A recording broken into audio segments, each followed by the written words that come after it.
Dear students, operation research का एक और प्रॉब्लम है जिसका नाम है रिप्लेसमेंट प्रॉब्लम। रिप्लेसमेंट प्रॉब्लम के एक एग्जांपल को सॉल्व करते हैं। इससे आपको रिप्लेसमेंट का जो प्रॉब्लम है उसका कंसेप्ट भी समझ आ जाएगा। इस प्रॉब्लम के 3 वेरिएंट्स हैं, जिसमें से हम पहला वेरिएंट देख रहे हैं when the constant resale value is given.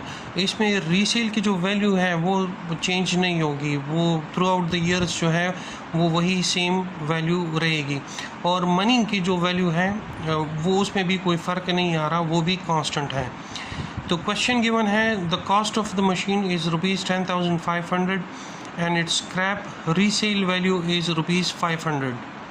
The maintenance cost found through experience are as follows. एक रो में आपके पास ईयर गिवन है और दूसरे में आपके पास मेंटेनेंस कॉस्ट गिवन है। तो टोटल 8 ईयर है। पहले ईयर का जो मेंटेनेंस कॉस्ट है वो 300 है, दूसरे ईयर का 500 है, तीसरे ईयर का 700 है। इसी तरह 8वें ईयर का जो मेंटेनेंस कॉस्ट है वो 3000 है। तो question is when should be the machine replaced.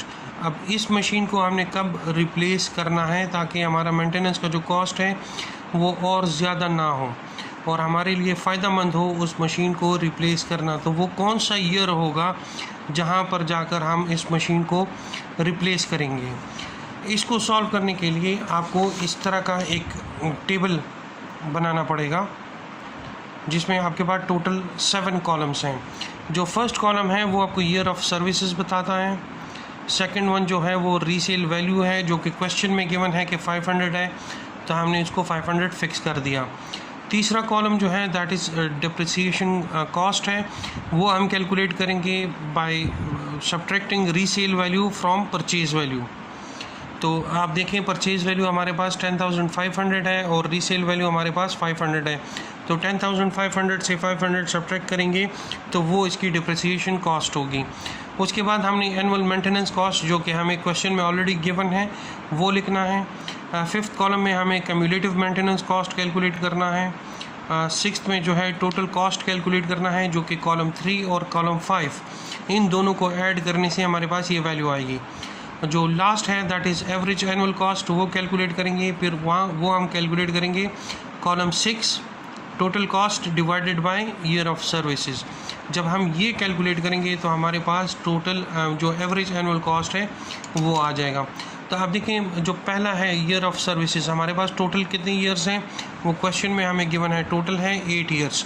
तो हम यहाँ से स्टार्ट करते हैं और इस कॉलम में हम 8 ईयर्स तक वैल्यूज़ लिख देते हैं।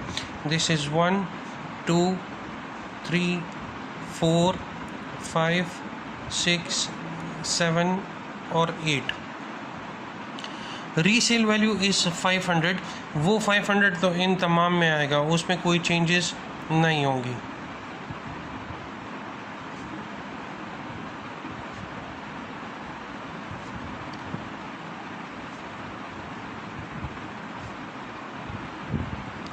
Next is depreciation cost. वो जब आप कैलकुलेट करोगे वो है purchase price minus resale value. तो परचेज प्राइस हमारे पास 10,500 है, इससे अगर आप 500 सब्ट्रैक्ट करोगे तो यहाँ आपके पास आ जाएगा 10,000।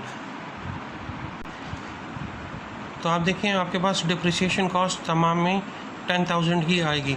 अब आपने एनुअल कॉस्ट कैलकुलेट करना है, एनुअल मेंटेनेंस कॉस्ट कैलकुलेट करना है।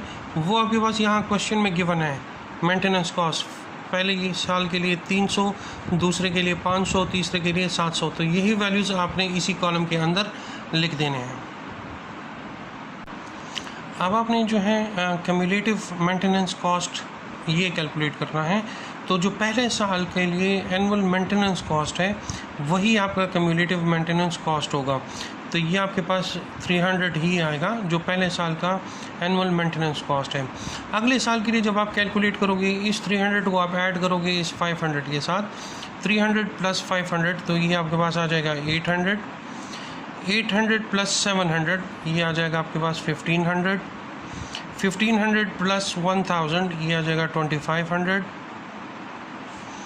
2500 प्लस 1400 ये आपके पास आ जाएगा 3900, 3900 प्लस 1900 ये आपके पास आ जाएगा 5800, 5800 प्लस 24 ये आ जाएगा 8200,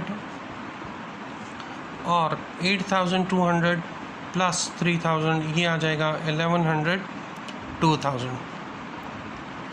उसके बाद आपने कैलकुलेट करना है टोटल कॉस्ट, वो है कॉलम 3 प्लस कॉलम 5। तो कॉलम 3 इज़ डिप्रिसिएशन कॉस्ट और कॉलम 5 आपके पास है क्यूमुलेटिव मेंटेनेंस कॉस्ट। इनको आप ऐड करोगे तो आपके पास ये वैल्यू आ जाएगी। तो पहली वैल्यू आएगी that will be 10,300, next is 10,800, next is 11,500,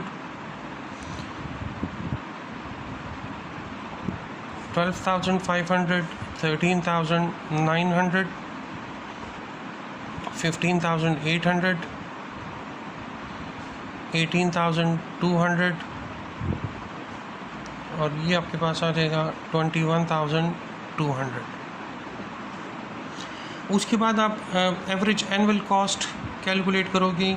तो एवरेज एनुअल कॉस्ट कैसे कैलकुलेट होगा? Column 6 total cost divided by column 1। Column 1 is number of years. तो 10,300 डिवाइडेड बाय 1, तो ये आ जाएगा 10,300। 10,800 डिवाइडेड बाय 2, ये आ जाएगा 5,400। 11,500 डिवाइडेड बाय 3, तो ये आ जाएगा 3,833। इसी तरह ये तमाम वैल्यूज़ आपके पास 3,125, 2,780